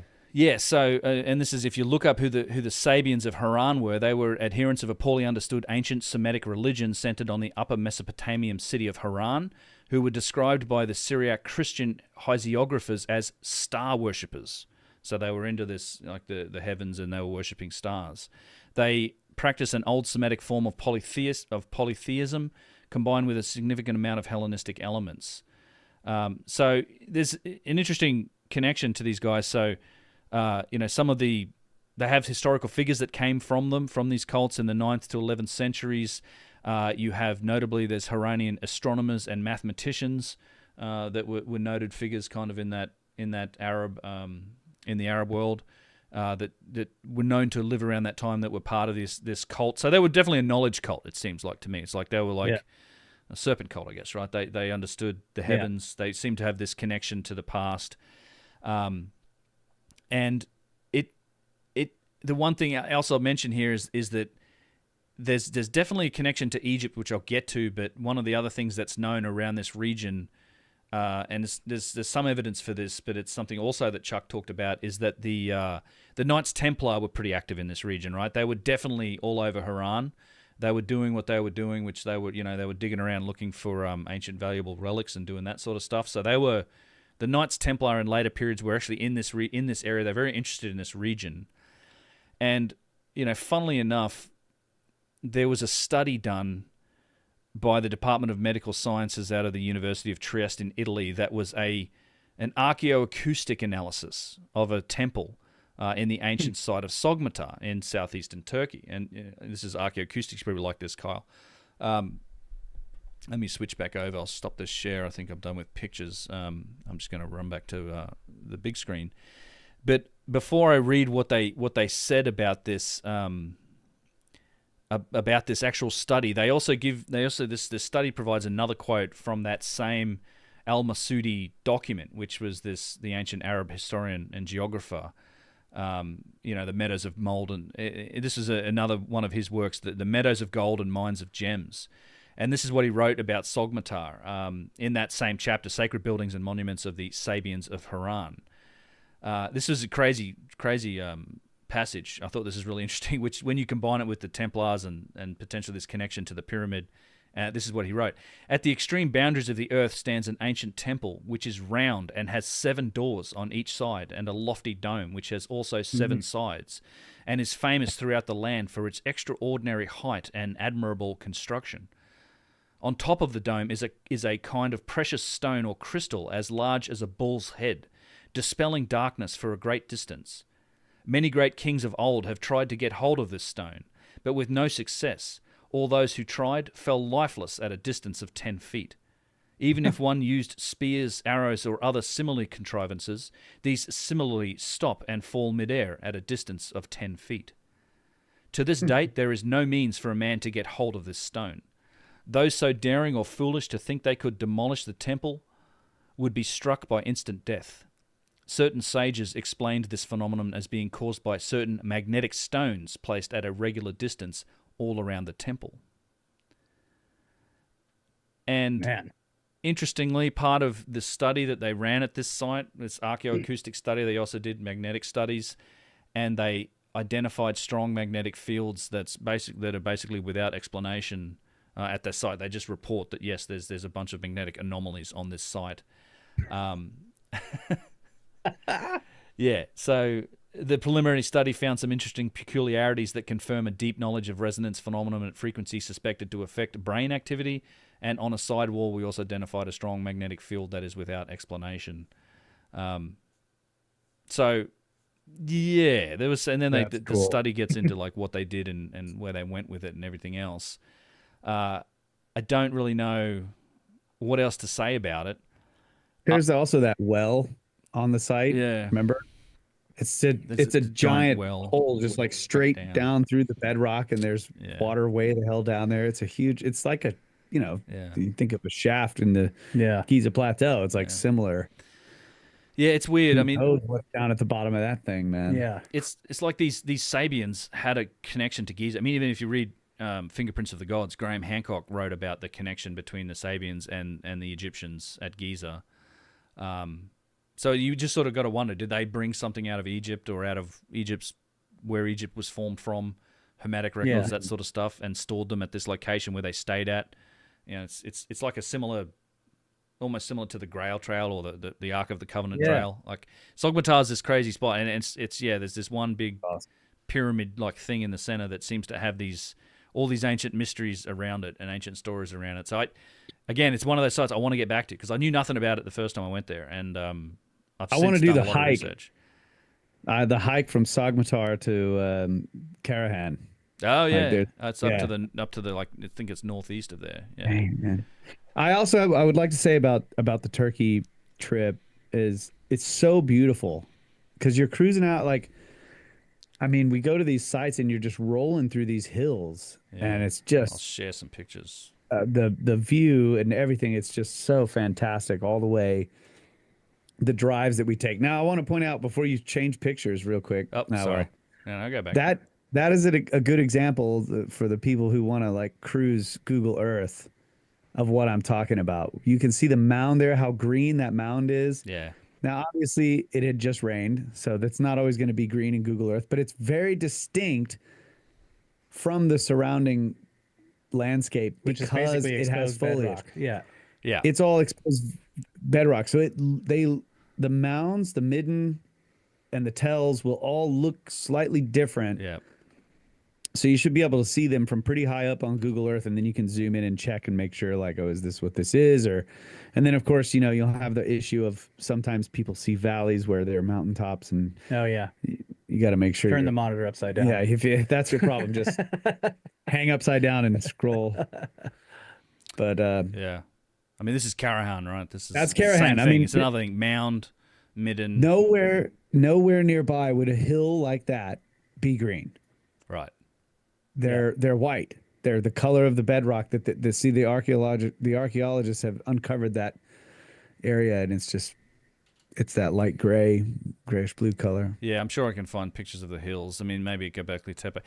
The Tepe stuff, but yeah, this is like generally you wouldn't normally see this much green on just the dirt in between the bare rock. This is from the recent rainfall, but yeah, this would normally be all the color. But you'll of the still stone. See like a tan color of the brown color. grass, or this sort of dead, dried up grass. Yeah, this is the quarry at Karahan. Yeah, all the locals when we were there before, they were always commenting on how. Yeah, I mean there were flowers. Everything was green. It was. And they were like, beautiful. It never looks like this. Like it's. Yeah. This is very rare. So yeah, this is good. Like this is you, Kyle, and you can literally see standing in a section where there's all these T-pillars poking up out of the ground. Yeah. And there's way this down there? hill. Yeah, this is you here. Yeah. Yeah. And then it's as it drops down through this valley, you just see this bare bedrock hill on the other side. Like this is the midden mount right here. Yeah, definitely standing on midden. Standing on midden. Yeah. The whole thing, all that green, is part of the midden. Look at the line of. There's a straight line of stones there too. Down at the below Kyle. That's the sidewalk. The little walkway. Okay, they made a walkway. They built this whole little stone walkway, sidewalk type of thing. Yeah. Right. Are you sure? Yes. I don't know. Yes, you sure? Okay. I walked it. I don't know, man. But it is beautiful. Yeah. In fact, Yeah. I can even show people the tour page if people want to see it. But like the itinerary of what we're doing, might not be a bad. Yeah, let's take a look at it. Take a quick look. There's some other, since we're going to the Phrygian Valley and to Cappadocia, there's like some other interesting sites aside from the cart ruts and Derinkuyu that we're going to see because we're over there as well. So What in the... Yeah, Why this does here. this- So it's 13 days, and Yusuf's going to come with us. Hopefully, gets his visa organised. We Yeah. can do that. Obviously, Göbekli Tepe's going to be part of it. We're starting in Sanliurfa, which is like the biblical Odessa. It's Yeah. Urda or Urfa. It's like this city's 10,000 years old, like literally, Yeah. probably older. Stay at the Alahan Hotel, birthplace which is of Abraham, all that kind of stuff. birthplace of right? Abraham. Yeah, really important city to pretty much every book of the religion of the book. And last time we were there, the floods had prevented us from getting into the museum. So we will be doing the museum. I cannot wait, because this is where all the artifacts from Harran and Göbekli Tepe are. This is like, we were so bummed to miss this the first time around. Yeah. So we're getting into this museum where there's amazing artifacts. I can't wait to see it. It's only a model. It's only a model, yes. Oh dear. Oh dear. Obviously, Göbekli Tepe we've also got special access to a nearby quarry. We kind of discovered this on Google Earth. Well, did discovered it. We noticed it on Google Earth, and it's right next to Göbekli Tepe. And then we pestered Ramazan until we could go see it. And we got out there, and it's a really interesting limestone quarry. Yeah. And we like quarries, so Not any information about it. Yeah, nothing. Jason posted it in our Discord, remember? yeah, Jason, Yeah. found it. Yeah, that's right. That was thanks to Jason again. Yeah, and then Yeah, bro. we got out there, and so we got special access. We kind of snuck in there last time. Now we have permission. We're going to go out there and see that again. Didn't Ramazan break his car trying to find out if we could get up there? He broke his car trying to get to. There's a big stone in The another stone. quarry near Göbekli Tepe that it was okay. like a big one in Well, it, and he broke Ramazan's his cool. muffler. He broke his car trying to find out if he Yeah. could get us up to a quarry. It was he's a Yeah. Yeah, indeed. He's cool. Yeah, we're doing this with Ramazan again. So this is cool. So the next day we're doing Harran. We talked about Harran and Sogmatar. They're all out nearby. So, and this is that structure is on the other side of the hill we were looking at. So it sticks out of the massive central mound on the other side. This is Sogmatar. This is Harran, which was a giant walled city. And in the center of it, where it's a modern town now too, but in the center is this huge area that you can explore, which has been rebuilt over several times. But you can see the remnants of these fortifications. Harran was a giant city back in the day. Places of learning, right? Universities. Yep. So where there was schools. Yeah. Yeah. I mean, very important early civilizational city. And then Sanliurfa itself has a castle. The next day we're gonna hang out in town and then go off to Halfeti and do your cruise on the Euphrates, which is really nice. We do this nice spend a few hours on the river, eat some nice food, just hang out. There's actually structures that are built around on the banks of the Euphrates River. This cruise is a good time. We did this last time as well. We're going to do this again. Next day is going to be Karahan Tepe and the Bazda Caves, which I think looks like quarries to me. These Bazda Caves are cool. Yeah, we've not been here before. That's there. cool. Now they got the pillars in the center and stuff that they left. You know what it looks like? Looks like Longview Longview Caves, that's what I was going That's to what I was gonna say. Looks like Longview. Yeah. Super keen on that. And then we're off to Mt Nemrut the next day. Nemrut. So we drive for a couple of hours to get to Nemrut, and then we hike up a hill.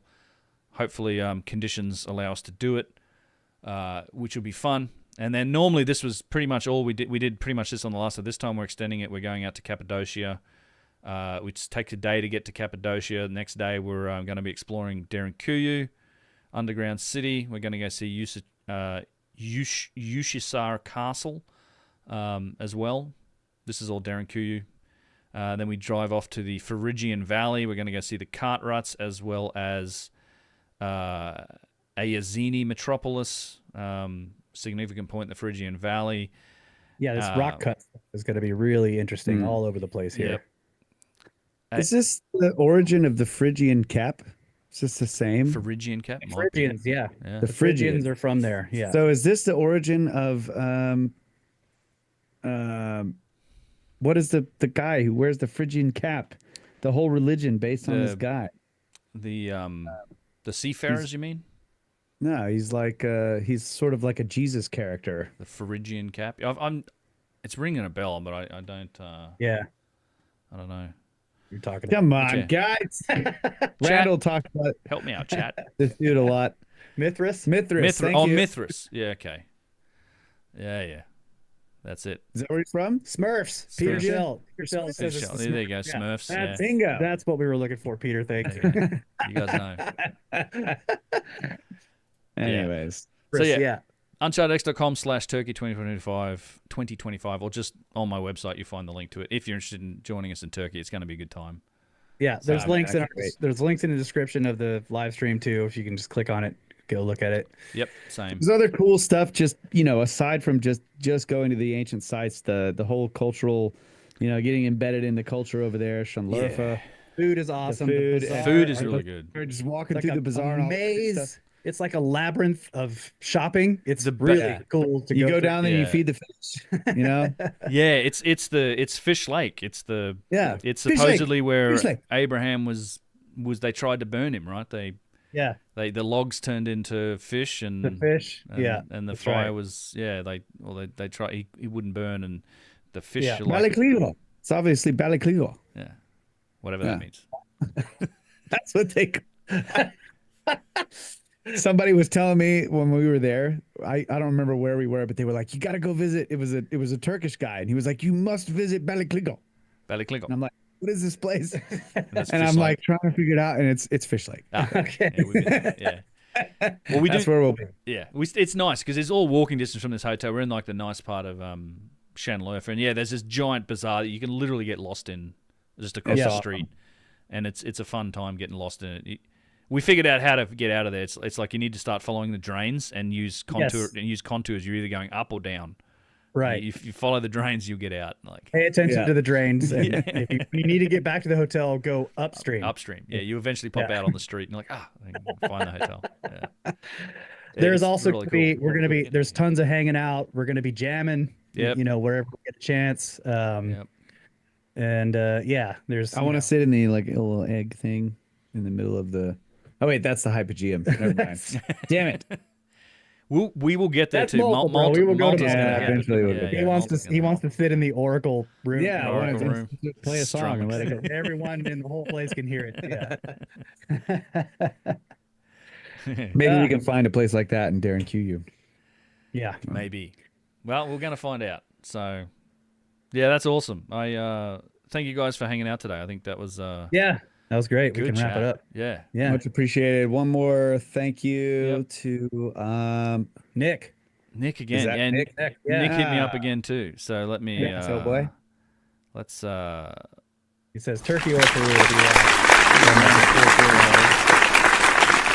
Thank you so much. I see there's been some action in the chat. I'll have to take a look at that. I couldn't keep up with it all, but thank you guys. Thank you There were everyone. lots of great questions in our chats too. Sorry if we missed some of them, guys. It was we had a lot of material to get through.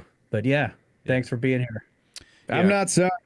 You were just trolling us. There was a lot of trolling too. There appears to have been some trolling in mine as well, from what I can tell. I'll get a readout from the mods later, but yeah, it's all good. It's all good. I am working on a bunch of content. Otherwise, I got a really interesting video about the so-called dendrolites that I want to get out. I've been the Vase stuff is a priority as well, but I this last trip we brought Professor Jabra, Muhammad Jabra, our hieroglyphic expert.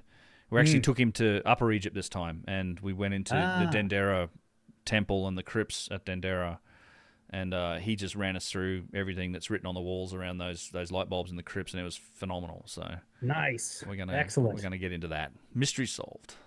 Mystery solved. Yeah.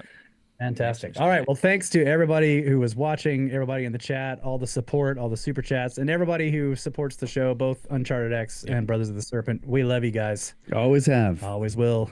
Good night, Atamu. Get back to work. Yeah. Cheers, guys. Cheers.